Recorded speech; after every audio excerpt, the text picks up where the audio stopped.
అది 1996 సంవత్సరం. వేసవి సెలవులు మొదలవగానే రవి, సురేష్, లత, మణి అందరూ ఒకే వీధిలో కలిసేవాళ్లు. ఉదయం లేచిందే ఆలస్యం.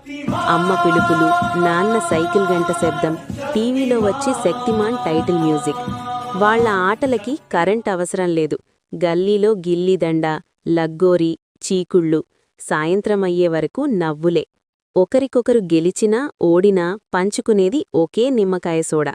పరీక్షల తర్వాత మార్కుల కంటే ముఖ్యమైంది ఎన్ని గోళీలు గెలిచావ్ అన్న ప్రశ్న. రాత్రైతే రేడియోలో పాటలు, అమ్మ చెప్పే కథలు. మొబైల్ లేదు, కాని మాటలకి బరువుంది. ఫ్రెండ్ అంటే ఫాలోవర్ కాదు, నమ్మకం. ఇప్పుడు వాళ్లు పెద్దవాళ్లయ్యారు. ఉద్యోగాలు, బాధ్యతలు, బిజీ జీవితాలు.